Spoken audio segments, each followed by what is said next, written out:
3 കാര്യങ്ങൾ സൂക്ഷിച്ചാലേ ജീവിതത്തിൽ ബർക്കത്ത് ഉണ്ടാവുള്ളൂ. ഒന്ന്, ദാനശീലം പഠിപ്പിക്കണം. അതാണ് അടിസ്ഥാന ശീലം. അതാണ് പഠിപ്പിച്ചാൽ ബാക്കി ശീലങ്ങൾ ക്ലിയർ ആകും. ഓന്റെ സ്വഭാവം നേരാവും. ദാനശീലമുള്ളവന്റെ സ്വഭാവമേ നേരാവുള്ളൂ, അല്ലാത്തവന്റെ സ്വഭാവം നേരാവില്ല. ഇതന്നെ ഒന്നാമത്തെ കാര്യം. രണ്ടാമത്തെ കാര്യം മര്യാദയുമായി ബന്ധപ്പെട്ടതാണ്. 1 ശീലം ശരിയാക്കുക, 2 മര്യാദ ശരിയാക്കുക, 3 കാര്യബോധം ഉണ്ടാകുക. 3 കാര്യം ഉണ്ടായാലേ ജീവിതത്തിന് ബർക്കത്ത് ഉണ്ടാവുള്ളൂ. ബർക്കത്തിന് ദ്വാരക്കണം. അല്ലാഹുമ്മ ബാരിക് ലനാ ഫീ റജബിൻ വശഅബാൻ വബല്ലിഗ്നാ റമളാൻ ദ്വാരക്കണം. ബർക്കത്തിന് വേണ്ടിയുള്ള ഏറ്റവും വലിയ ദുആ ഖുനൂത്താണ്. സുബ്ഹിയിലെ ഖുനൂത്ത്, റമളാനിലെ അവസാനത്തെ പകുതിയിലെ വിത്റിലെ ഖുനൂത്ത്, നാസിലത്തിന്റെ ഖുനൂത്ത് എല്ലാം ബർക്കത്തിനുള്ള ദുആയാണ്. അല്ലാഹുമ്മ ഹ്ദിനാ ഫീമൻ ഹദൈത് വആഫിനാ ഫീമൻ ആഫൈത് വതവല്ലനാ ഫീമൻ തവല്ലൈത് വബാരിക് ലനാ ഫീമാ അഅതൈത്. അല്ലാഹുവേ, ഞങ്ങൾക്ക് നൽകിയതിൽ നീ ബർക്കത്ത് തരണേ. തോനെ തരണേ എന്നല്ല, ഉള്ളതിൽ ബർക്കത്ത് ഉണ്ടായാൽ അതാണ് ഏറ്റവും ഖൈറ്. 3 ലക്ഷം റുപ്യ ഒരാളെ കയ്യിലുണ്ട്. 3 ലക്ഷം റുപ്യ, ഓന് 3,100,000 റുപ്യ ആവശ്യമുണ്ട് എന്ന് വിചാരിക്കുക. എന്നിട്ടോ എല്ലാരോടും ഇങ്ങനെ ചോദിക്കുക, ഒരു 100 റുപ്യ രൂപ. ബർക്കത്തില്ലെങ്കിൽ അങ്ങനെ ഉണ്ടാവും. ബർക്കത്തുള്ള 1000 റുപ്യ ഉണ്ടെങ്കിൽ സൂപ്പർ മാർക്കറ്റിൽ നിന്ന് സാധനം വാങ്ങിയതിന്റെ 300 റുപ്യയും കൊടുത്ത് വല്യമ്മാന്റെ മരുന്ന് 200 റുപ്യക്കും വാങ്ങിയാലും പോക്കറ്റിൽ വെക്കാൻ 500 റുപ്യ ബാക്കി ഉണ്ടാവും. അതാണ് ബർക്കത്തുള്ള സമ്പത്ത്.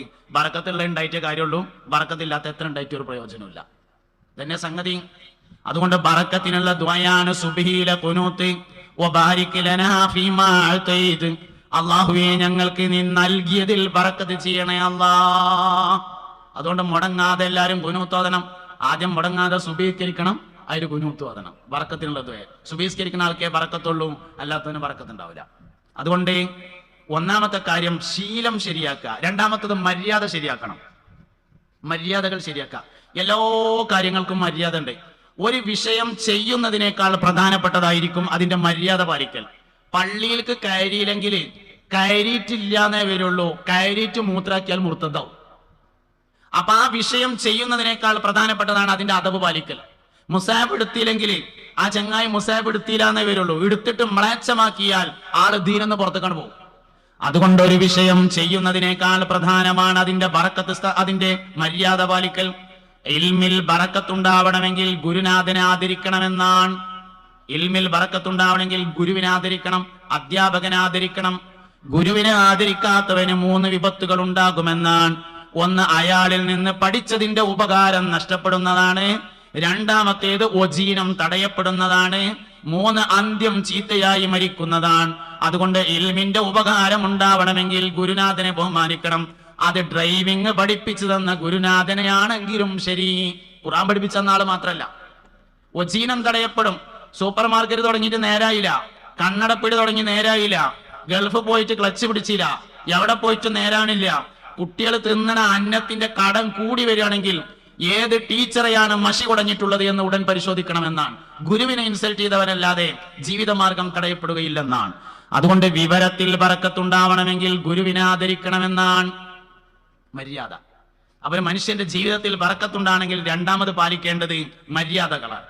നേരത്തെ പറഞ്ഞതുപോലെ ശീലങ്ങളിലെ അടിസ്ഥാന ശീലം ദാനശീലമായതുപോലെ മര്യാദകളിലെ അടിസ്ഥാന മര്യാദ ഭക്ഷണ മര്യാദയാണ്. എല്ലാറ്റിനും അടിസ്ഥാനമുണ്ട്. മര്യാദകളിലെ അടിസ്ഥാന മര്യാദ ഭക്ഷണ മര്യാദയാണ്. ഭക്ഷണത്തിൽ മര്യാദയുള്ളവൻ ജീവിതത്തിൽ മൊത്തത്തിൽ മര്യാദയുണ്ടാകുമെന്നാണ്. എല്ലാ മര്യാദയും പോക തിന്നാൻ കണ്ടാലേക്കാരം. അപ്പൊ നിങ്ങളെല്ലാവരും നല്ല മര്യാദക്ക് ഇരിക്കുന്നുണ്ടല്ലോ, ഓരോ ചായ കൊടുത്തു നോക്കിയാൽ കാണാപ്പോ അവിടെ എങ്ങനെ ഉണ്ടാവും ഇരുത്തെന്നറിയാൻ. തീറ്റ കണ്ടാൽ എല്ലാ മര്യാദയും പോകുന്നതാണ്, ഭക്ഷണം കണ്ടാൽ മര്യാദ പോവുകയാണ്. സത്യത്തിൽ ഭക്ഷണത്തിന്റെ അടുക്കലാണ് ഏറ്റവും കൂടുതൽ അദബ് പാലിക്കാനുള്ളത്. നമ്മുടെ സമസ്ത കേരള ജംഇയ്യത്തുൽ ഉലമയുടെ ഉപാധ്യക്ഷനായിരുന്ന ഹാമിദ് കോയമ്മ തങ്ങളുടെ വല്ലിപ്പ, അദ്ദേഹത്തിന്റെ പേരും ഹാമിദ് കോയമ്മ തങ്ങളാണ്. മഹാനവറുകൾക്ക് ഭക്ഷണത്തിന്റെ മര്യാദകളെ കുറിച്ച് മാത്രം പറയുന്ന ഒരു കിതാബുണ്ട്. അതിനത്രയും പറയാണ്ട് ഭക്ഷണത്തിന്റെ മര്യാദ എന്നുള്ളത് തന്നെയാണ് കാരണം. ഭക്ഷണ മര്യാദകളെ കുറിച്ച് മാത്രം പറയുന്ന ഒരു ഗ്രന്ഥമുണ്ട്, കവിതയാണ്. അതിന്റെ വിശദീകരണം അറബി മലയാളത്തിൽ പ്രസിദ്ധീകരിച്ചിട്ടുണ്ട്. ഒരുപാട് മര്യാദകൾ അതിൽ പറയുന്നുണ്ട്. ഭക്ഷണം കഴിക്കാൻ ആദ്യം കൈ കഴുകേണ്ടത് വീട്ടുകാരനാണ്, വിരുന്നുകാരല്ല. ഭക്ഷണം കഴിച്ചു കഴിഞ്ഞാൽ ആദ്യം കൈ കഴുകേണ്ടത് വിരുന്നുകാരാണ്, വീട്ടുകാരനല്ല. ഭക്ഷണം കഴിക്കാതിരിക്കുമ്പോൾ ആദ്യം കഴുകേണ്ടത് വീട്ടുകാരൻ, ആദ്യം കൈ കഴുകണം, എന്നിട്ടാണ് വിരുന്നുകാർ കഴുകേണ്ടത്. ഭക്ഷണം കഴിച്ചു കഴിഞ്ഞാൽ ആദ്യം കൈ കഴുകേണ്ടത് വിരുന്നുകാരും അവസാനം കൈ കഴുകേണ്ടത് വീട്ടുകാരനുമാകുന്നു. ഭക്ഷണത്തിന് കൈ കഴുകുമ്പോൾ ആദ്യം കൈ കഴുകേണ്ടത് കുട്ടികളാണ്, പിന്നീട് മുതിർന്നവരാണ്. ഭക്ഷണം കഴിച്ചു കഴിഞ്ഞാൽ ആദ്യം കൈ കഴുകേണ്ടത് മുതിർന്നവരും പിന്നീട് കുട്ടികളുമാണ്. ഒക്കെ ഭക്ഷണത്തിന്റെ മര്യാദയാണ്. ഒരുമിച്ചിരുന്ന് ഭക്ഷണം കഴിക്കാനാണ് ധാരാളം മര്യാദ ഉള്ളത് എന്നാണ്. ഒരുമിച്ചിരുന്ന് ഭക്ഷണം കഴിക്കാൻ എല്ലാവർക്കും അറിയാം, പക്ഷെ മര്യാദ ഒന്നും അറിയില്ല. അതാണ് പ്രശ്നം. ഒരുമിച്ചിരുന്ന് തിന്നണം എന്ന് എല്ലാവർക്കും അറിയാം. ഒരുമിച്ചിരുന്ന് തിന്നുമ്പോൾ ഒരുപാട് നിബന്ധനകളുണ്ട്. ഭക്ഷണം ഇങ്ങോട്ട് കൊണ്ടുവരാനേ പാടുള്ളൂ. തല ഒരിക്കലും പാത്രത്തിലേക്ക് കൊണ്ടുപോകാൻ പാടില്ല. എപ്പോഴും പാടില്ല. ഒരുമിച്ചിരുന്ന് തിന്നുമ്പോൾ തീരെ പാടില്ല. പാത്രത്തിലേക്ക് ഒരിക്കലും കൈ കുടയാൻ പാടില്ല. ഒരുമിച്ചിരുന്ന് ഭക്ഷണം കഴിക്കുമ്പോൾ തിന്നു കഴിഞ്ഞിട്ട് ബാക്കിയാണ് കുടയാൻ പാടില്ല. അതവ് പാലിക്കണമെങ്കിൽ പിന്നെ ഒരുമിച്ചിരുന്ന് തിന്നാതിരിക്കലാണ് നല്ലത്. തിന്നാണെങ്കിൽ അതിന്റെ അതവ് പാലിക്കണം. ഒരു വിഷയം ചെയ്യുന്നതിനേക്കാൾ പ്രധാനപ്പെട്ടത് മര്യാദ പാലിക്കലാണ്. അതുകൊണ്ട് അതിന്റെ മര്യാദകളെ നിർബന്ധമായും പാലിക്കണം. ഒരുമിച്ചിരുന്ന് ഭക്ഷണം കഴിക്കുന്നതിന് ഒരുപാട് പ്രാധാന്യമുണ്ട്. പക്ഷെ അതിന്റെ എല്ലാ നിബന്ധനയും പാലിക്കണം. ഒരാൾ ഇട്ടുകൊടുക്കാനും വേറൊരാൾ തിന്നാനും ആകാൻ പറ്റൂല. ഇട്ട ആൾക്ക് അത് തീർക്കാനുള്ള ബാധ്യത ഉണ്ട്. ഇടണത് വേറൊരാളും തീർക്കണത് വേറൊരാളും അല്ല. ഇവര് തിന്നണവര് തീർത്തിയില്ലെങ്കിൽ ഇട്ടോ ബാക്കി മുഴുവൻ തിന്ന് തീർക്കണം. അതിനുള്ളതേ ഇടാൻ പറ്റുള്ളൂ. ഒരാൾ ഇങ്ങനെ ഇട്ടുകൊടുക്കുക, ബാക്കിയുള്ളവർ ഇങ്ങനെ തീർക്കാൻ നിന്നാ എപ്പോഴാ അത് കഴിയുക? അങ്ങനല്ല. ഇടണ ആൾക്ക് അത് തീർക്കാനുള്ള ഉത്തരവാദിത്തം ഉണ്ട്. ആരെട്ടയിച്ചാല് കഴിക്കണവർ തിന്നു കഴിഞ്ഞതിന് ശേഷം ബാക്കിയുള്ളതിന് ഓൻ തീരുമാനം ഉണ്ടാക്കണം. അല്ല തിന്നണവരല്ല തീരുമാനം ഉണ്ടാക്കേണ്ടത്. അതുകൊണ്ട് ഒരുമിച്ചിരുന്ന് ഭക്ഷണം കഴിക്കുന്നതിന് മര്യാദ പാലിക്കണം. മര്യാദകളിൽ ഏറ്റവും വലിയ മര്യാദ ഭക്ഷണത്തിന് മര്യാദയാണ്. ബാക്കിയൊക്കെ പിന്നെയാണ്. ബാക്കി എല്ലാ കാര്യവും പിന്നെയാണ്. അതുകൊണ്ട് ഭക്ഷണ മര്യാദ മക്കളെയും ശീലിപ്പിക്കണം. ഭക്ഷണത്തിൽ മര്യാദ ഉള്ളവൻ ഇബാദത്തിൽ മര്യാദയുള്ളവനായിരിക്കും. ദാനശീലമുള്ളവന്റെ സ്വഭാവം നന്നായിരിക്കും. ഭക്ഷണ മര്യാദ പാലിക്കുന്നവന്റെ ഇബാദത്ത് കറക്റ്റ് ആയിരിക്കും. അതുകൊണ്ട് ഇബാദത്തുകൾ നന്നാവണമെങ്കിൽ, കറക്റ്റ് ആവണമെങ്കിൽ ഭക്ഷണത്തിന്റെ ആദാബുകളെ പാലിക്കണം. അത് മക്കളെ പഠിപ്പിക്കണം. 7 വയസ്സിന്റെയും 14 വയസ്സിന്റെയും ഇടയിലാണ് മര്യാദ പഠിപ്പിക്കേണ്ട പ്രായം. ഏത് മര്യാദയാണെങ്കിലും അങ്ങനെയാണ്. 7 വയസ്സിന്റെയും 14 വയസ്സിന്റെയും ഇടയിലാണ് പഠിപ്പിക്കേണ്ടത്. പെരുന്നാക്ക് പള്ളിക്കൊക്കെ കുട്ടികളെ കൊണ്ടുവരണം. കൊണ്ടുവരുന്നത് അദബ് പഠിപ്പിക്കാനായിരിക്കണം. ഉള്ള അദബ് കളയാനാകരുത്. പെരുന്നാക്ക് കുട്ടികളായിട്ട് വരണം. എന്തിനാ കൊണ്ടുവരുന്നത്? അദബും മര്യാദയും പഠിപ്പിക്കാനായിരിക്കണം. ഉള്ള അദബും മര്യാദയും കളയാൻ വേണ്ടി കൊണ്ടുവരാൻ പാടില്ല. അതന്നെ അവനാന്റെ കുട്ടികളെ നോക്കുന്ന കാര്യത്തിന്റെ ഉത്തരവാദിത്തം അത് നമ്മൾ തന്നെയാണ് ചെയ്യേണ്ടത്. നമ്മൾ തന്നെയാണ് ശ്രദ്ധിക്കേണ്ടത്. അത് വേറെ ആളെ ഏൽപ്പിച്ചിട്ട് നമ്മൾ സ്വതന്ത്രമായി ഇരിക്കാൻ പാടില്ല. അതുകൊണ്ട് അദബ്, ഭക്ഷണത്തിന്റെ ആദാബുകൾ വളരെ പ്രധാനപ്പെട്ടതാണ്. അത് സൂക്ഷിക്കാൻ വേണ്ടി എല്ലാവർക്കും കഴിയണം. അപ്പോഴൊക്കെയാണ് ഒരു മനുഷ്യൻ ഉന്നതിയിൽ നിന്ന് ഉന്നതങ്ങളിലേക്ക് പോയിക്കൊണ്ടിരിക്കുക. ഇതുപോലെ മൂന്നാമത്തത്, ജീവിതത്തിൽ ബറക്കത്തുണ്ടാവണമെങ്കിൽ മൂന്നാമത്തെ കാര്യം സൂക്ഷിക്കേണ്ടത് കാര്യബോധം ഉണ്ടായിരിക്കണം. ഈ കാര്യബോധം എന്ന് പറഞ്ഞാൽ ഒരുപാട് വിഷയങ്ങളാണ്. എല്ലായിടത്തും ഒരേ മാതിരിയല്ല. ഞാൻ അതിനൊരു ഉദാഹരണം പറയലുണ്ട്. ഒരിക്കൽ ബഹുമാനപ്പെട്ട ഹൈദ്രോസ് വലിയരെ പറ്റിയിട്ട്, അള്ളാഹു അവരുടെ ദറജ ഉയർത്തി കൊടുക്കട്ടെ, CH ഹൈദ്രോസ് മുസ്ലിയാരെ കുറിച്ച് മഹാനവറുകളുടെ മകൻ തൊയ്യിബ് ഫൈലി പറഞ്ഞ ഒരു ഉദാഹരണമാണ് ഞാൻ പറയാറുള്ളത്. ഒരു ദിവസം ഹൈദ്രോസ് വലിയര് വീട്ടിൽ കുളിക്കാൻ വേണ്ടി 2 ബക്കറ്റ് നിറയെ വെള്ളമായിട്ട് ഇങ്ങനെ പോവുകയാണ്. അപ്പൊ തൊയ്യിബ് ഫൈലി, മുപ്പര മോൻ തൊയ്യിബ് ഫൈലി പറഞ്ഞു, ഞാൻ ഓടിച്ചെന്ന് ആ ബക്കറ്റും വെള്ളം വാങ്ങാൻ വേണ്ടി നോക്കിയപ്പോ വാപ്പ പറഞ്ഞു, ഇന്നിപ്പോ 2 ബക്കറ്റ് വെള്ളം മൂത്രപ്പരയ്ക്ക് കൊണ്ടക്കാൻ, കുളിറൂമുക്ക് കൊണ്ടക്കാൻ ഇന്നെക്കൊണ്ട് കഴിയും. എനിക്ക് വയ്യാത്തൊരു കാലഘട്ടം വരുമ്പോ നിങ്ങളൊക്കെ തന്നെ നോക്കേണ്ടത്, അപ്പ ചെയ്താൽ മതി, ഇന്ന് ഞാൻ കൊണ്ടുപോയിക്കോളാം. അങ്ങനെ മൂപ്പര് വെള്ളം കൊണ്ടച്ച് കുളിച്ച് തുണിയും കുപ്പായും മാറ്റി ഒരു വൈക്ക് പോവുക. കുഞ്ഞാപ്പു ഹാജി കൂടെയുണ്ട്, ബാപ്പുട്ടി ഹാജി കൂടെയുണ്ട്, തൊയ്യിബ് ഫൈലി ബാക്കിലുണ്ട്. കുഞ്ഞാപ്പു ഹാജിയും ബാപ്പുട്ടി ഹാജിയും കൂടിയും വർത്താനം പറഞ്ഞിങ്ങനെ അതിൽ മുഴുകി ഇങ്ങനെ മുന്നോട്ട് പോയപ്പോ തൊയ്യിബ് ഫൈലി ബാക്ക് മാറിയിട്ട്, ഹൈദ്രോസ് വലിയൊരു ബാക്ക് ഇങ്ങനെ മെല്ലെ മാറിയിട്ട് മൂപ്പരെ കയ്യിലുണ്ടായിരുന്ന ഇത്ര പോകുന്ന ഒരു ബാഗ് മകന്റെ അടുത്ത് തൊയ്യിബ് ഫൈസിയുടെ കയ്യിൽ കൊടുത്തിട്ട് പറഞ്ഞു, തരേ ഇതവിടെ പിടിച്ചോന്ന്. കക്കൂസക്ക് കുളിറൂമൊക്കെ പോകുമ്പോ 2 ബക്കറ്റ് നിറയെ വെള്ളം കനല്ലാന്നും ഇത്ര പോകുന്ന ഒരു ബാഗ് കനേറിയെന്നും അല്ല, വാപ്പാന്റെ ബാഗ് ആൾക്കാരിടയിൽ വെച്ചിട്ട് മകനാണ് പിടിക്കേണ്ടത് എന്ന് പഠിപ്പിക്കുകയായിരുന്നു ചെയ്തത്. ഈ വിദ്യാഭ്യാസത്തെയാണ് കാര്യബോധം എന്ന് പറയുന്നത്. ഇതൊരു മനുഷ്യൻ ഉണ്ടായാലേ ജീവിതത്തിൽ ബർക്കത്തുണ്ടാവുള്ളൂ. കാര്യബോധം ഉണ്ടാവണം. കാര്യബോധത്തെയാണ് ഹാലി എന്ന് പറയുന്നത്, അവസ്ഥ എന്ന് പറയുന്നത്. അബൂജാഹിൽ ലഅനത്തുല്ലാഹി അലൈഹി വിവരമില്ലാതിരുന്നതല്ല പ്രശ്നം, കാര്യബോധം ഉണ്ടായില്ല എന്നുള്ളതാണ് പ്രശ്നം. അബൂജാഹിൽ വിവരമില്ലാത്തവനൊന്നല്ല, ഓന്റെ ഒറിജിനൽ പേര് അബുൽ ഹക്കം എന്നാണ്. ഒറിജിനൽ പേര് അബുൽ ഹക്കം എന്നാണ്. വിവരമുള്ളവൻ തന്നെ. ഒരു വിവരമില്ലാത്ത ആളെ പിടിച്ചിങ്ങാണ്ട് ഖുറൈശികളെ നേതാവാക്കൊന്നുമില്ല. വിവരമുണ്ട്. വിവരം എത്ര ഉണ്ടായിട്ടും കാര്യമില്ല, ആ വിവരം ബോധമാണെങ്കിൽ മാത്രമാണ് കാര്യമുള്ളത് എന്നതാണ്. ബോധമില്ല എന്ന് തന്നെയാണ് പ്രശ്നം. ചിലപ്പോൾ ഞമ്മക്കും ഇല്ലാതാവലുണ്ട്. ഒരു വിഷയം ഉണ്ട് എന്ന് പറയാൻ വലിയ വിവരം വേണ്ട, പക്ഷെ ഒരു വിഷയം ഇല്ല എന്ന് പറയാൻ നല്ല വിവരം വേണം. ഒരു നാടൻ മനുഷ്യനാണ് ഈ കാര്യം എന്നെ പഠിപ്പിച്ചത്. ഞാൻ ഒരിക്കൽ പഴയ കാലത്ത് വയലൊക്കെ പറയാൻ അങ്ങനെ തുടങ്ങിയിട്ടുള്ളൂ. ആ കാലത്ത് ഒരു ദിവസം ഇങ്ങനെ ഇതേമാതിരി റജബ് മാസത്തിൽ വയൽ പറഞ്ഞപ്പോ അല്ലാഹുമ്മ ബാരിക് ലനാ ഫീ റജബിൻ വ ശഅബാൻ വ ബല്ലിഗ്നാ റമളാൻ എന്നാണ് ദുആരക്കേണ്ടത്. ഷഹ്റ റമളാൻ എന്ന് ദുആരക്കണ്ട, അങ്ങനെ ഹദീസിലില്ല എന്ന് പറഞ്ഞു. അപ്പം മലയാളം പരിഭാഷ മാത്രം വായിച്ച് പരിചയമുള്ള ഒരാൾ വയല് കഴിഞ്ഞു പോകുമ്പോ എന്നോട് പറഞ്ഞു, ഉസ്താദേ, ഒരു മലയാളം ബുക്കിൽ അബൂ നുഐം റളിയല്ലാഹു അൻഹു റിപ്പോർട്ട് ചെയ്ത ഹദീസിൽ ഷഹ്റാന്നും കൂടി ഉണ്ട് എന്ന് കണ്ടിട്ടുണ്ട് എന്ന് പറഞ്ഞു. എന്നെ വളരെയധികം ചിന്തിപ്പിച്ച ഒരു സംഭവമായിരുന്നു അത്. ഒരു വിഷയം ഇല്ല എന്ന് പറയണമെങ്കിൽ നല്ലോണം വിവരം വേണം, ഉണ്ട് എന്ന് പറയാൻ അത്ര തന്നെ വിവരം വേണ്ട എന്നത് മനസ്സിലായി. തന്നെ ഞാൻ അടുത്തൊരു ദിവസം വേങ്ങര കോയപ്പാപ്പാനെ പറ്റിയിട്ട് ഇങ്ങനെ പറയാണ്. കുറെ സ്വാലിഹ്യങ്ങളെ കുറിച്ച് ഇങ്ങനെ പറഞ്ഞുകൊണ്ടിരിക്കുകയാണ്. ആ കൂട്ടത്തിൽ വേങ്ങര കോയപ്പാപ്പാനെ പറ്റി പറഞ്ഞു. വേങ്ങരയിൽ കോയപ്പാപ്പ എന്ന് പറഞ്ഞ ഒരാളുണ്ടായിരുന്നു. ജീവിതകാലത്ത് അദ്ദേഹത്തിന്റെ രഹസ്യങ്ങളെ കുറിച്ച് പലർക്കും അറിയുമായിരുന്നില്ല. പക്ഷെ അദ്ദേഹത്തിന് ഒരുപാട് ശിഷ്യന്മാരുണ്ടായിരുന്നു. പരിശുദ്ധമായ ഖുർആനിൽ അഗാധമായ ജ്ഞാനമുള്ള ഒരു പണ്ഡിതനായിരുന്നു വേങ്ങര കോയപ്പാപ്പ എന്ന് പറഞ്ഞത്. കുഞ്ഞു മുഹമ്മദ് എന്നായിരുന്നു അദ്ദേഹത്തിനെ വിളിച്ചിരുന്ന പേര്. മുഹമ്മദ് എന്നാണ് വാപ്പട്ട പേര്. മൂപ്പര വാപ്പാന്റെ പേരും മുഹമ്മദാണ്, വല്ലിപ്പാന്റെ പേരും മുഹമ്മദാണ്. മുഹമ്മദിന്റെ മകൻ മുഹമ്മദാണ് വേങ്ങര കോയപ്പാപ്പ എന്ന് പറഞ്ഞിട്ട് ഒരു കാര്യം പറഞ്ഞു. കഴിഞ്ഞ റബീഉൽ അവ്വലിലാണ്.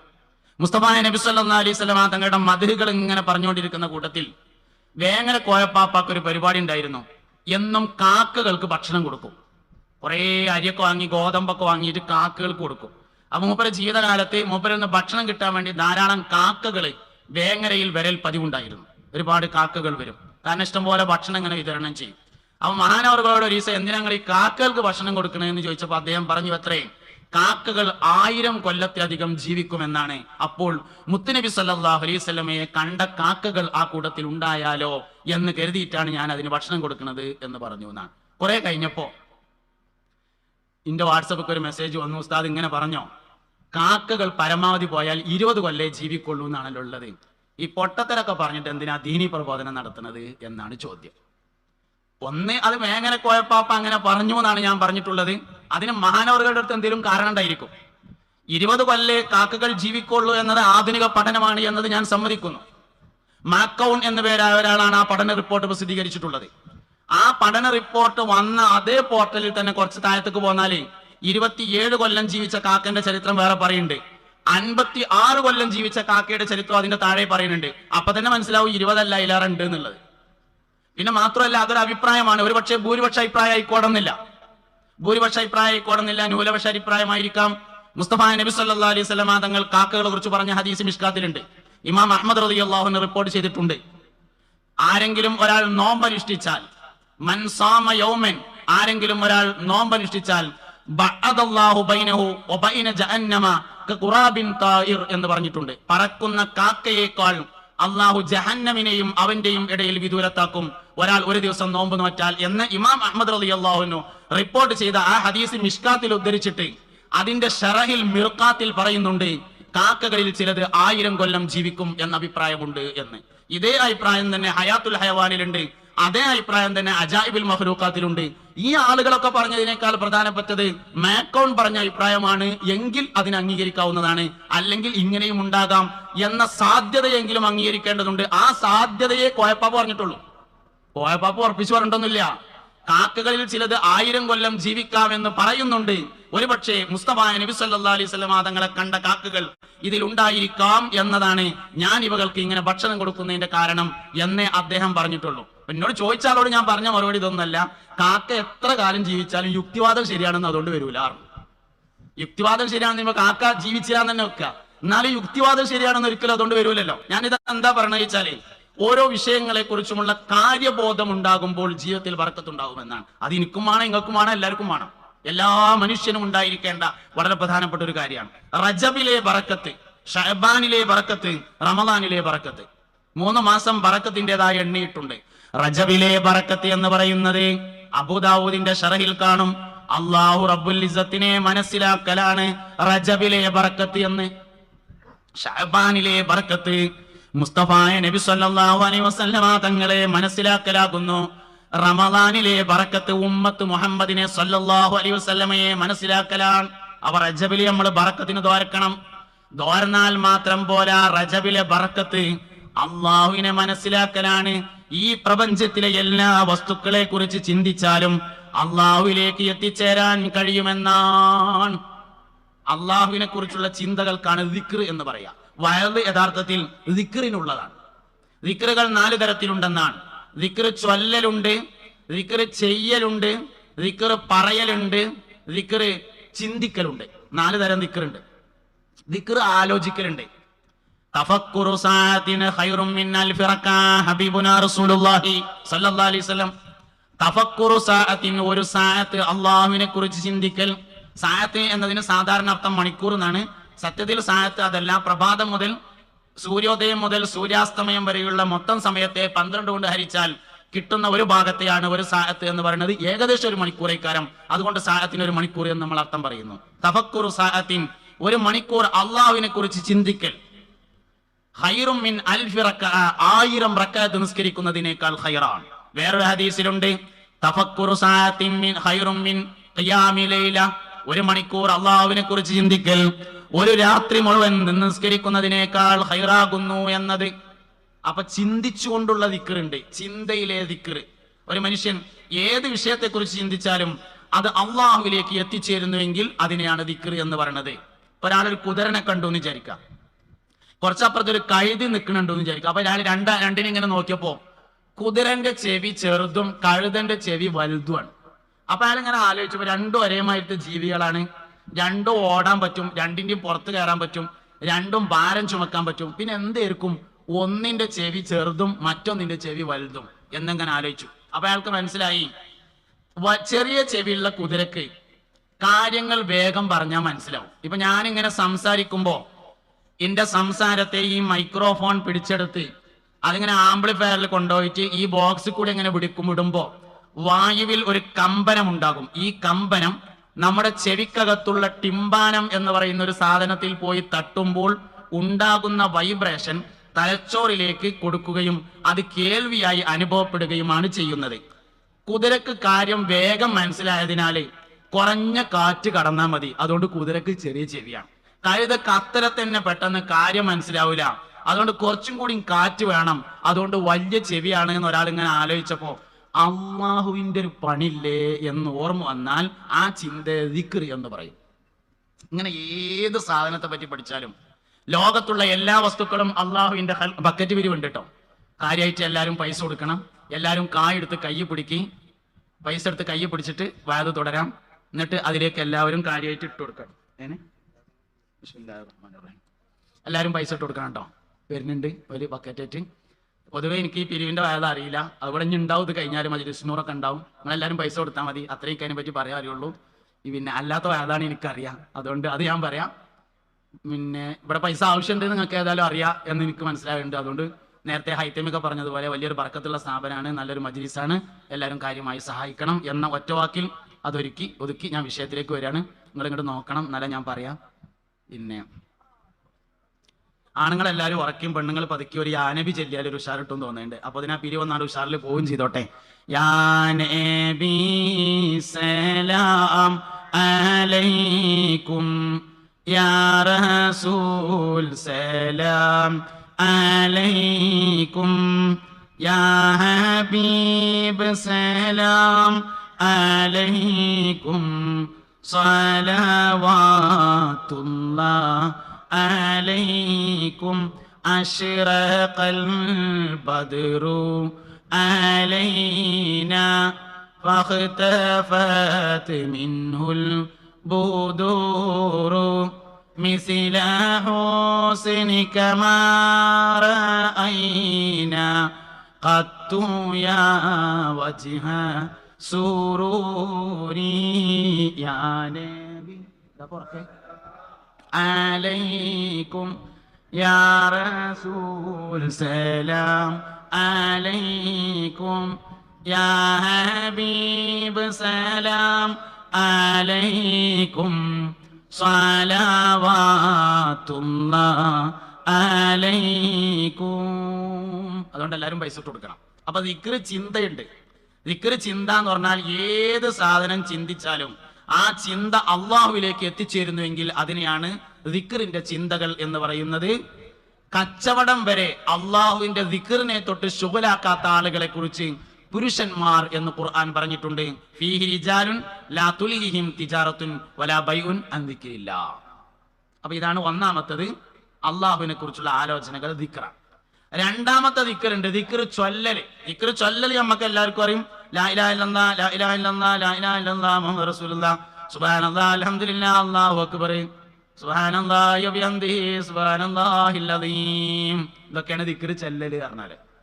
അത് ദിക്റാണെങ്കിൽ ഒരു മാനദണ്ഡമുണ്ട്, അള്ളാഹുവിന് വേണ്ടി ചെല്ലുന്നതായിരിക്കണം എന്ന മാനദണ്ഡമുണ്ട്. വേറെ ആർക്കെങ്കിലും വേണ്ടി ചെല്ലിയാൽ അത് ദിക്റാവൂല്ല. ഇതാണ് രണ്ടാമത്തെ ദിക്റ്. അത് നമ്മൾക്ക് എല്ലാവർക്കും അറിയുന്നതാണ്. മൂന്നാമത്തെ ദിക്റുണ്ട്, ദിക്റ് ചെയ്യല്. ഉദാഹരണം നിസ്കാരം. അഖിമിസ്സലാത്ത ലിദിക്രി, എന്റെ ദിക്റിന് വേണ്ടി നിങ്ങൾ നിസ്കരിക്കുക എന്ന് പറഞ്ഞിട്ടുണ്ട്. നിസ്കാരം ദിക്റ്. നോമ്പും ദിക്റാണ്. നോമ്പിനെ പറ്റി പറഞ്ഞോടത്ത് പറഞ്ഞത് കുത്തിബ അലൈക്കുമുസ്സിയാമു കമാ കുത്തിബ അലല്ലദീന മിൻ ഖബലിക്കും ലഅല്ലക്കും തത്തഖൂൻ. പടച്ചോനെ പറ്റി ആലോചിക്കാൻ വേണ്ടി നിങ്ങൾ നോമ്പ് വെൽക്കണം എന്നാണ് പറഞ്ഞിട്ടുള്ളത്. അപ്പോൾ നോമ്പും ദിക്റാണ്.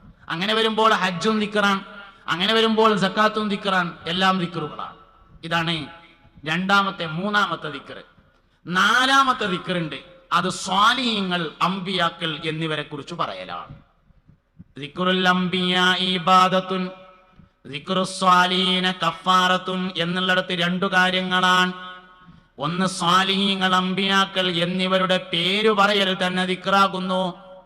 ഒഴിഞ്ഞിങ്ങനെ ഇരുന്നിട്ട് തസ്ബീഹ്മാരെടുത്തിട്ട് ഇങ്ങനെ ആദം നബി അലൈഹിസ്സലാം, നൂഹ് നബി അലൈഹിസ്സലാം, ഇബ്രാഹിം നബി അലൈഹിസ്സലാം ഇങ്ങനെ ചൊല്ലി, അല്ലെങ്കിൽ ഇബ്രാഹിം നബിന്റെ പേരൻ എങ്ങനെ കുറേട്ടം പറഞ്ഞു, സയ്യിദുനാ ഇബ്രാഹിം അലൈഹിസ്സലാം, സയ്യിദുനാ ഇബ്രാഹിം അലൈഹിസ്സലാം, സയ്യിദുനാ ഇബ്രാഹിം അലൈഹിസ്സലാം.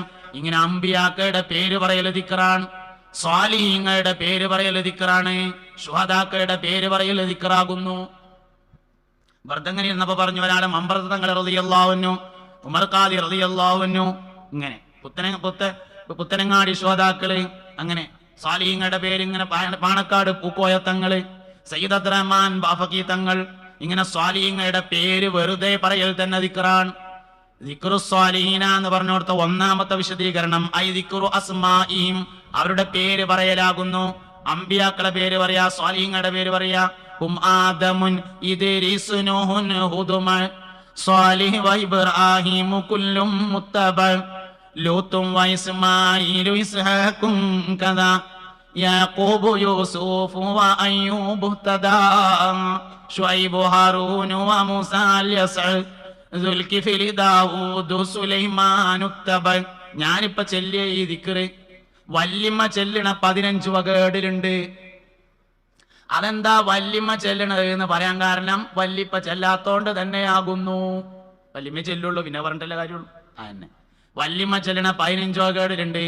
നമ്മളെ കുട്ടികളെ ദർസ്ക്ക് ഓതാൻ പോയാല് ആദ്യം ഓതിക്കൊടുക്കണ 2 കിതാബാണ്. ഒന്ന് 10 കിതാബും ഒന്ന് 7 കിതാബും. 10 കിതാബ് എന്ന് പറഞ്ഞാൽ അശറത്ത് കുത്തുബ്, 7 കിതാബ് എന്ന് പറഞ്ഞാൽ ബൈത്ത് കിതാബ്. അയിലുമുണ്ട് ഇത്. കിഫായത്തുൽ അവാം എന്നും ഇതിന് പേരുണ്ട്, കിഫായത്തുൽ ഈമാൻ എന്നും പേരുണ്ട്, വേറെയും ഇതിന് പേരുകളുണ്ട്. ഇത് ചെല്ലിയാല് ടെൻഷൻ ഉണ്ടാവൂലെന്ന് തൽസമാത്തിന്റെ കിതാബിൽ പറഞ്ഞിട്ടുണ്ട്. കിഫായത്തുൽ അവാം ചെല്ലിയാല് ടെൻഷൻ ഉണ്ടാവൂല. എന്തായാലുള്ളത് ഒരാൾക്കാരെ പേര് വഫാത്തുൽ മുസ്തഫ ഖുയ്യിർന ഫഖ്തറന നബിയൽ മുഖ്തഫ ആയിഷത്തും വ ഹഫ്സത്തും വ സൗദ സോഫിയത്തും മൈമുനത്തും വ റംല ഹിന്ദും വ സൈനബും കദാ ജുവൈരിയ ലിൽ മുഅ്മിനീന ഉമ്മഹാത്തുൻ മർദിയ. ഞാൻ ഇപ്പൊ ചൊല്ലിയത് കിഫായത്തുൽ അവാമിലുണ്ട്. കിഫായത്തുൽ അവാം എവിടെ ഉണ്ട് എന്നേ പറഞ്ഞത്? വല്യമ്മ ചെല്ലണ 15 വകേടിലുണ്ട്. ഉണ്ടോന്ന് അറിയാനെങ്കിലും ഒന്ന് എടുത്തു നോക്കോട്ടെ എന്ന് എത്തിയിട്ടാണ് ഈ പറയണത്. കാണാതെ പഠിക്കണ്ട, ഉണ്ടോന്ന് അറിയാനെങ്കിലും ഒന്ന് എടുത്തു നോക്കിയാല് അതിന്റെ ഒരു വർക്കത്ത് എന്തായാലും ഉണ്ടാവുമല്ലോ. അതന്നെ എന്തായാലും ഉള്ളത് കുറെ സ്വാലിഹീങ്ങളുടെ പേര്. അപ്പൊ സ്വാലിഹീങ്ങളെ പറയൽ ദിക്റാണ് എന്ന് പറഞ്ഞതിൽ ഒന്നാമത്തേത് ഐ ദിക്റു അസ്മാഹിം, അവരുടെ പേര് പറയാ. രണ്ടാമത്തേത് ദിക്റു താരീഖിഹിം, അവരുടെ താരീഖ് പറയാ. വഅദ് എന്ന് പറഞ്ഞാൽ തന്നെ വഅദിന്റെ നിർവചനം മുൻഗാമികളായ സ്വാലിഹീങ്ങളുടെ ചരിത്രം പറഞ്ഞുകൊണ്ട് ധർമ്മബോധത്തെ തഖ്വയെ ഓർമ്മപ്പെടുത്തുന്നതിനാകുന്നു വഅദ് എന്ന് പറയുന്നത് എന്നാണ്. അപ്പൊ വഅദിൽ ചരിത്ര നിർബന്ധമാണ് എന്നാണ്. മുൻഗാമികളുടെ താരീഖുകൾ പറഞ്ഞ് സ്വാലിഹീങ്ങളായ മുൻകഴിഞ്ഞു പോയ ആൾക്കാരെ, ജീവിച്ചിരിക്കുന്ന ആൾക്കാരെ പറയാൻ പാടില്ല. അതൊരു നല്ല പ്രവണതയല്ല. ആരെ പറയണമെങ്കിലും ജീവിച്ചിരിക്കുന്ന ആളുകളെ മദ്ഹ് ചെയ്യുന്നത് ഒരു നല്ല പ്രവണതയല്ല.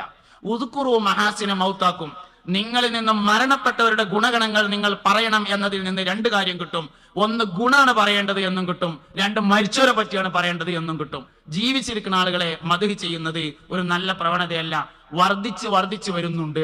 അതൊരു നല്ല രീതിയല്ല എന്ന് സാന്ദർഭികമായി പറയുന്നു. മരിച്ചോരെയാണ് പറയേണ്ടത്, ഗുണാണ് പറയേണ്ടത്. ഗുണമില്ലാത്തത് പറയാനും പാടില്ല, മരിച്ചോരല്ലാത്തത് പറയുന്നതും നല്ലതല്ല. അതുകൊണ്ട് അതൊരു നല്ല കാര്യമാണ്. സ്വാലിഹീങ്ങളുടെ മദ്ഹുകൾ പറയാം. ശ്രോതാക്കന്മാരെ പറ്റി പറയാം. പുത്തനങ്ങാടി ശ്രോതാക്കന്മാരെ പറ്റി പറയാം. പുത്തനങ്ങാടിയിൽ അന്ത്യവിശ്രമം കൊള്ളുന്ന മഖ്ദൂമിങ്ങളെ കുറിച്ച് പറയുക. അവരുടെ നേതാക്കന്മാരെ കുറിച്ച് പറയുക. സയ്യിദുനാ അബൂബക്കർ സിദ്ദീഖ് റളിയല്ലാഹു അൻഹുവിന്റെ പിന്മുറക്കാരാകുന്നു അവർ. ലോകത്തിന്റെ എല്ലാ ഭാഗങ്ങളും ഖാദി സ്ഥാനം നിലനിർത്തി പോയിട്ടുള്ളത് സിദ്ദീഖുൽ അക്ബർ റളിയല്ലാഹു അൻഹുവിന്റെ സന്താന പരമ്പരയാണ്.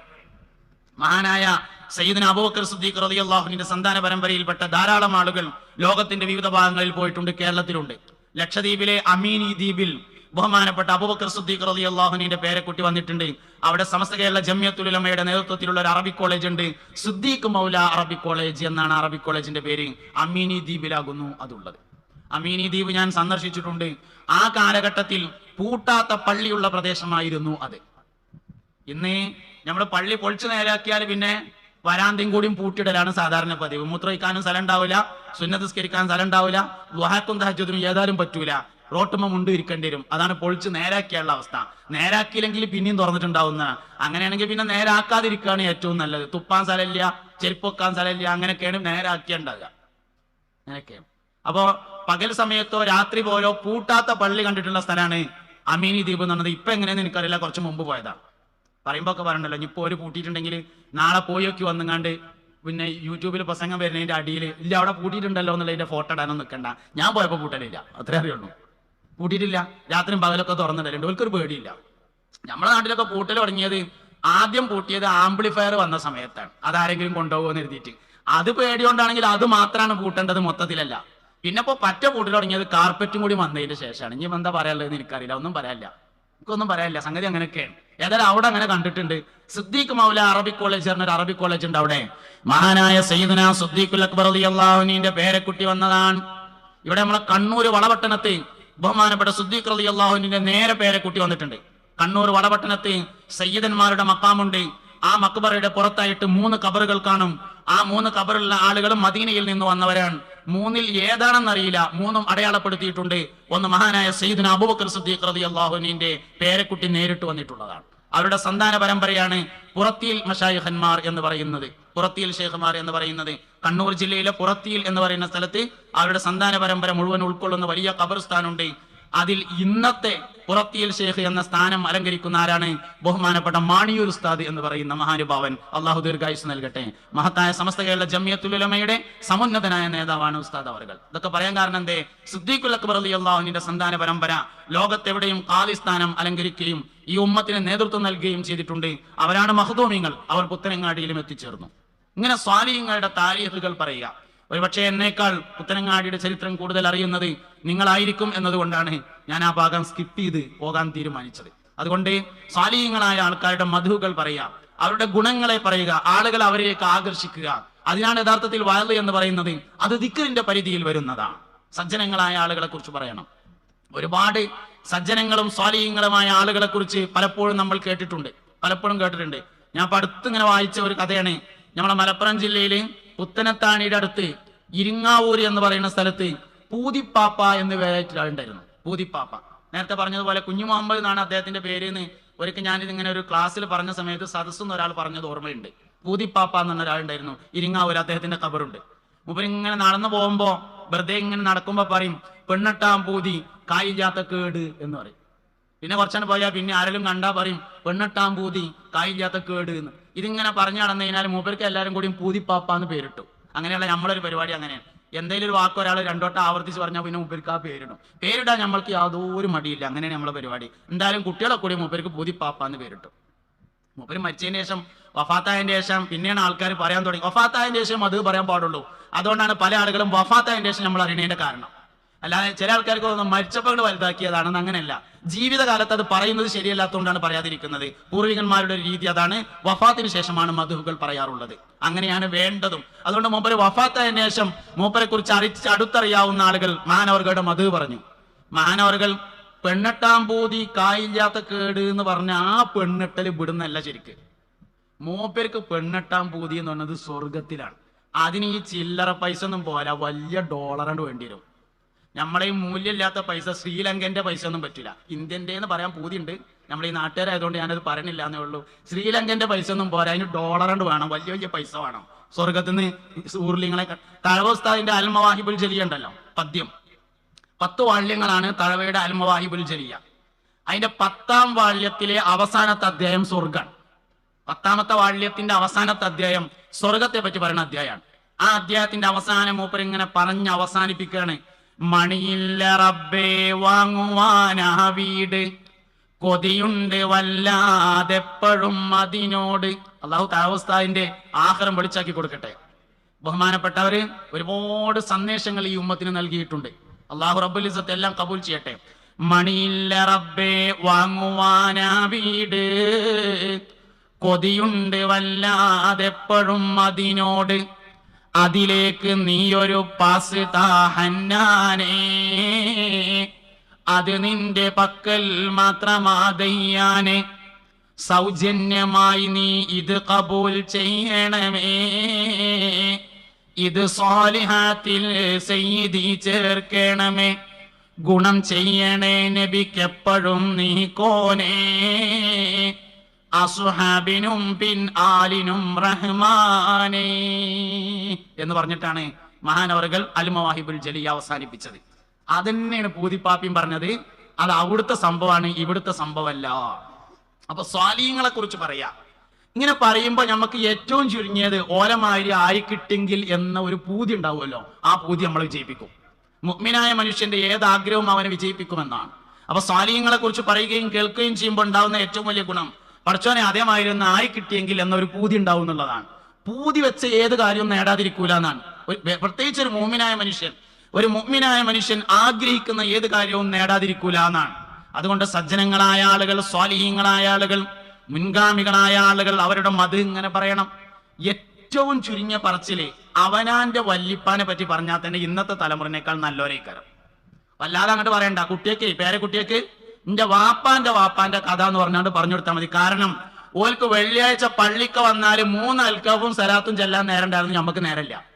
മുമ്പൊക്കെ നമ്മൾ പള്ളിക്കൊക്കെ നിസ്കരിച്ച ജുമയൊക്കെ എന്നാലേ അൽക്കാഫും സലാത്തും കണ്ടൊരു ഏടുണ്ട്, ആ ഏടന്നെ ഇപ്പൊ കാണൂല. അൽക്കാഫും സലാത്തും എന്ന് പറഞ്ഞിട്ട് പകുതി അൽക്കാഫും പിന്നെ പകുതി ഒരു സലാത്തും ഉണ്ടാവും. ബഹുമാനപ്പെട്ട അബുൽ ഹസൻ ഷാദുലി റളിയല്ലാഹു അൻഹുവിന്റെ ഗുരുനാഥനാൽ വദഇ ചെയ്യപ്പെട്ടിട്ടുള്ളതാണ് അൽക്കാഫും സലാത്തും എന്ന് പറഞ്ഞ ആ സ്വലാത്ത്. അബുൽ ഹസൻ ഷാദുലി റളിയല്ലാഹുവിന്റെ ഗുരുനാഥൻ വലിയൊരു സാലിഹായ മനുഷ്യനായിരുന്നു എന്നാണ്. ഒരു ദിവസം മഹാനവറുകൾ രാത്രി തഹജ്ജുദ് നിസ്കരിക്കാൻ വേണ്ടി വുളു ചെയ്യാൻ പുറത്തിറങ്ങി, വെള്ളത്തിന് വേണ്ടിയിട്ട്. അപ്പൊ ഇങ്ങനെ തെരഞ്ഞു നോക്കുമ്പോ എവിടെയും വെള്ളം കാണാനില്ല. അപ്പൊ മഹാനവറുകൾ ഇങ്ങനെ നടന്നു പോയപ്പോ ഒരു കിണറിന്റെ അടിയിൽ കുറച്ച് വെള്ളം കണ്ടു. ആ വെള്ളം കോരാൻ വേണ്ടിയിട്ട് വള്ളി എടുത്തിട്ട് ഇങ്ങനെ ഒരു കയറുണ്ടാക്കി അതിങ്ങനെ ബക്കറ്റ് ഇറക്കാൻ വേണ്ടി ശ്രമിക്കുമ്പോൾ ഒരാൾ അതുവഴി നടന്നു വന്നു. അപ്പൊ മൂപ്പരോട് ചോദിച്ചു, എന്താ നിങ്ങൾ ഈ കാട്ടണെന്ന് ചോദിച്ചു. അതിൽ പറഞ്ഞു, എനിക്ക് തഹജ്ജുദ് നിസ്കരിക്കാൻ വുളു ചെയ്യാൻ വേണ്ടിയിട്ട് വെള്ളം കോരാൻ വേണ്ടി കയറുണ്ടാക്കുകയാണ് എന്ന് പറഞ്ഞു. അതിൽ വന്ന ആള് പറഞ്ഞു, അതിന് ഇങ്ങനെ അടങ്ങാറാണ്ട ആവശ്യമൊന്നുമില്ല, വെള്ളം കിട്ടാൻ നിങ്ങൾ ഈ സ്വലാത്ത് ചെല്ലിയാൽ മതി പറഞ്ഞാണ്ട് ഒരു സ്വലാത്ത് പറഞ്ഞു കൊടുത്തു.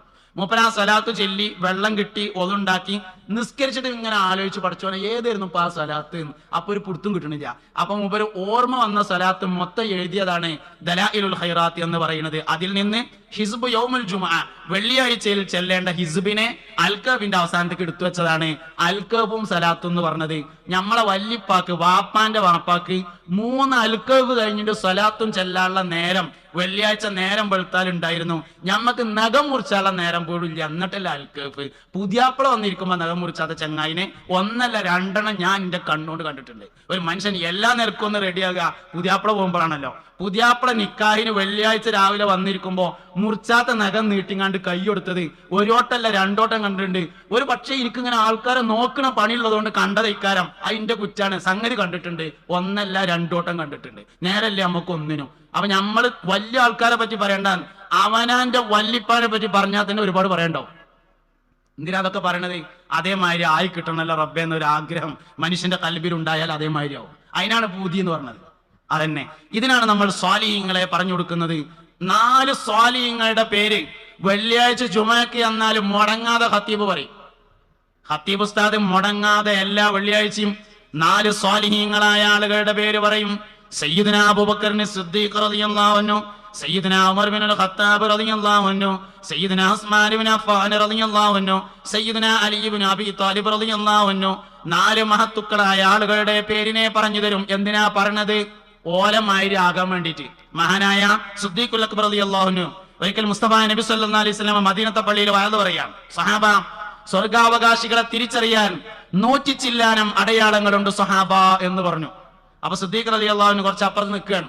മൂപ്പരിങ്ങനെയാണ് നീച്ചെന്നിട്ട് വാതിന്റെ ഉള്ളിൽ കൂടെ എങ്ങനെയാണ് തലട്ടിട്ട് ചോദിച്ചു, അള്ളാന്റെ റസൂലെ, സ്വർഗാവകാശിയെ തിരിച്ചറിയാൻ 100 ചില്ലാനം അടയാളങ്ങൾ ഉണ്ടെങ്കിൽ അതിൽ ഏതെങ്കിലും ഒരടയാളം എന്നിൽ കാണാനുണ്ട് റസൂലെ എന്ന് ചോദിച്ചപ്പോ സല്ലല്ലാഹു അലൈഹി വസല്ലം മുസ്തഫ നബി തങ്ങൾ പറഞ്ഞു, അബൂബക്കർ സിദ്ദീഖ്, ആ 100 ചില്ലാനം അടയാളങ്ങളും നിങ്ങളിൽ കാണാനുണ്ട് എന്ന് പറഞ്ഞ ആളാണ് സയ്യിദുനാ അബൂബക്കർ സിദ്ദീഖ് റളിയല്ലാഹു അൻഹു. ഇങ്ങനെയുള്ള 4 മഹത്തുക്കളായ ആളുകളുടെ പേര് ബഹുമാനപ്പെട്ട സയ്യിദ് അബ്ദുറഹ്മാൻ മുത്തുക്കോയ തങ്ങൾ എത്തിച്ചേർന്നിട്ടുണ്ട് വല്ലപ്പുഴ. അള്ളാഹു ദീർഘായുസ്സും ആഫിയത്തും കൊടുക്കട്ടെ. ഇൻഷാ അല്ലാഹ് ദീർഘിച്ച് സംസാരിക്കുന്നില്ല. സംസാരത്തിന് അനുവദിക്കപ്പെട്ട സമയം അവസാനിക്കുക കൂടി ചെയ്തിട്ടുണ്ട്. അതുകൊണ്ട് ഇരിക്കാനേ സഹോദരങ്ങളെ, അതുകൊണ്ട് സ്വാലിഹീങ്ങളായ ആളുകളെ കുറിച്ച് പറയൽ ദിക്റിന്റെ പരിധിയിൽ വരുന്നതാണ്. അവരുടെ താരീഖ് ഓർമ്മ വരുമ്പോ അതേമാതിരി ഒന്നും ആയി കിട്ടിയ തിരക്കുണ്ടായിരുന്നില്ല എന്നൊരു പൂതി നമുക്ക് ഉണ്ടാവും. ഇനി നമ്മൾ ഒരുപാട് മനുഷ്യന്മാർ മരിക്കണ കാണുന്നുണ്ടല്ലോ. ഒരുപാട് മനുഷ്യന്മാര് പഴയ കാലത്തൊക്കെ നമ്മളെ പഴമക്കാരായ ആൾക്കാർ ഇങ്ങനെ പറയും. ഇപ്പൊ ഞങ്ങൾക്കൊക്കെ അറിയാം, ഞങ്ങളുടെ നാട്ടിൽ കുഞ്ഞാലനാജി കൊണ്ട് ഒരാളുണ്ടായിരുന്നു, പൈഞ്ഞിരി കുഞ്ഞാലനാജി. മൂപ്പരിങ്ങനെ കുറെ ആൾക്കാർ മരിക്കണ സമയത്ത് ഹാജരായ ഒരാളാ. അപ്പൊ മൂപ്പരിങ്ങനെ പഴയ കാലത്ത് ആൾക്കാർ മരിച്ചത് പറയും. കന്നൂട്ടണതിന്റെ ഇടയിൽ പാടത്തുനിന്ന് ഇങ്ങനെ കയറി എന്തെങ്ങാണ്ട് മറിയാമോ ലേശം ഇപ്പിട്ട കഞ്ഞിന്റെ വെള്ളം കാട്ടിക്കാന്ന് പറഞ്ഞങ്ങാണ്ട് ആ കഞ്ഞിവെള്ളം കുടിച്ചിങ്ങാണ്ട് കട്ടിലും അങ്ങനെയാണ്ട് നീണ്ടിരുന്ന് കടന്നുങ്ങാണ്ട് ലാ ഇലാഹ ഇല്ലല്ലാഹ് ചെല്ലി മൗത്തായ കുറെ ആൾക്കാരെ കഥ ഇന്ന് നമ്മൾ ഒരുപാട് മനുഷ്യന്മാര് മരിക്കണ കാണുന്നുണ്ട്. പക്ഷെ ആരൊക്കെയാണ് ലാ ഇലാഹ ഇല്ലല്ലാഹ് ചെല്ലിയെന്ന് ചോദിച്ചാല് അതൊന്ന് ആലോചിച്ചിട്ട് പറയാമെന്ന് മറുപടി പറയേണ്ടി വരും. ലാ ഇലാഹ ഇല്ലല്ലാഹ് ചെല്ലിയാലേ സ്വർഗത്തേക്ക് പോകുള്ളൂ എന്നില്ല കേട്ടോ. പക്ഷെ സ്വർഗാവകാശിയാണ് എന്നതിന്റെ ഒരു പ്രധാനപ്പെട്ട അടയാളമാണ് ലാ ഇലാഹ ഇല്ലല്ലാഹ് ചെല്ലല്. സ്വർഗത്ത് പോകാൻ വേറെയും വഴിയുണ്ട്. ചിലപ്പോൾ നമ്മൾ അങ്ങനെ തോന്നും, പഠിച്ചോനെ എന്റെ വാപ്പ മരിച്ചു, ലാ ഇലാഹ ഇല്ലല്ലാഹ് ചെല്ലിയില്ലല്ലോ, നരകത്തിലേറ്റ് ആകുമോ, അങ്ങനെ വിചാരിക്കണ്ട. സ്വർഗത്തിലാണ് എന്ന് ഉറപ്പിക്കാവുന്ന ഒരു വഴിയാണ് മൻ കാന ആഖിറു കലാമിഹി ഖൗലു ലാ ഇലാഹ ഇല്ലല്ലാഹ് ദഖലൽ ജന്ന എന്നത്. വേറെയും വഴികളുണ്ട്. ആ വഴികളിലൊക്കെ അവർ സ്വർഗത്തിൽ തന്നെയായിരിക്കും എന്നാണ് നമ്മൾ വിചാരിക്കേണ്ടത്. പക്ഷെ പഴമക്കാരായ ആളുകളെ കുറിച്ച് ഇങ്ങനെ ഒരുപാട് ചരിത്രങ്ങൾ നമുക്ക് പറയാനുണ്ടായിരുന്നു. അതൊന്നും പറയാനില്ലാത്തൊരവസ്ഥയിലേക്ക് എത്തിയിട്ടുണ്ട്. അതുകൊണ്ട് മുൻഗാമികളുടെ താരീഖുകൾ ആലോചിക്കുക, പുത്തനങ്ങാടി ശുഹദാക്കളെ കുറിച്ച് ആലോചിക്കുക. അല്ലാഹു സുബ്ഹാനഹു വ തആല നമ്മളെല്ലാവരെയും ഖൈറിന്റെ അഹ്ലുകാരിൽ പെടുത്തട്ടെ. ഞാൻ കൊളത്തൂക്കാരനാണ്, നിങ്ങൾക്ക് എല്ലാവർക്കും അറിയാം. ശുഹദാക്കളുടെ ഒരു സ്ഥാപനം തന്നെയാണ് കൊളത്തൂരിലെ തഖ്വ ഇംഗ്ലീഷ് മീഡിയം സ്കൂൾ എന്ന് പറഞ്ഞത്. വലിയൊരു പ്രതിസന്ധിയുള്ള സമയത്ത് ശുഹദാക്കളാണ് അതിനെ താങ്ങി നിർത്തിയിട്ടുള്ളത്. അതുകൊണ്ട് അത് നിങ്ങളുടെ കൂടി ഒരു സ്ഥാപനമാണ്. അതിന്റെ വിജയത്തിന് വേണ്ടിയും എല്ലാവരും ഉണ്ടായിരിക്കണം.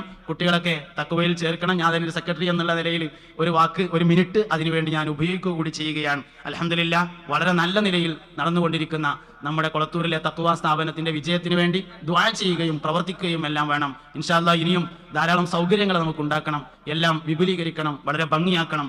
നിങ്ങളുടെ എല്ലാവരുടെയും പ്രാർത്ഥനയും പ്രവർത്തനവും അതിനുണ്ടായിരിക്കണം. ഇന്ന് തഖ്വ സ്ഥാപനങ്ങളുടെ ഭൂരിഭാഗം ജനറൽ ബോഡി മെമ്പർമാരും പുത്തനങ്ങാടിയിൽ നിന്നുള്ളവരാണ് എന്നൊരു സന്തോഷ വാർത്ത കൂടി ഞാൻ നിങ്ങളോട് കൈമാറിക്കൊണ്ട് ഈ സ്ഥാപനത്തെയും അതുപോലെ നമ്മുടെ മറ്റു സ്ഥാപനങ്ങളെയും എല്ലാം ഉയരത്തിലേക്ക് എത്തിക്കുന്നതിന് വേണ്ടി എല്ലാവരുടെയും കഠിനാധ്വാനവും പ്രവർത്തനവും ദുആയും എല്ലാം ഉണ്ടായിരിക്കണം എന്ന് ആത്മാർത്ഥമായി അഭ്യർത്ഥിച്ചുകൊണ്ടും ആഗ്രഹിച്ചുകൊണ്ടും ഇതുവരെ എന്നെ ശ്രവിച്ചതിന് ഹൃദയം തുറന്ന നന്ദി അറിയിച്ചുകൊണ്ട് ദുആ ചെയ്യണമെന്ന് പ്രത്യേകമായി വസിയത്ത് ചെയ്തുകൊണ്ട് ഞാൻ എൻ്റെ വാക്കുകൾ അവസാനിപ്പിക്കുകയാണ്. വസല്ലല്ലാഹു തആല വസല്ലമ അലാ ഖൈരി ഖൽഖി സയ്യിദിനാ മുഹമ്മദിൻ വ ആലിഹി വസഹ്ബിഹി അജ്മഈൻ വൽഹംദുലില്ലാഹി റബ്ബിൽ ആലമീൻ. അസ്സലാമു അലൈക്കും വറഹ്മത്തുള്ളാഹി.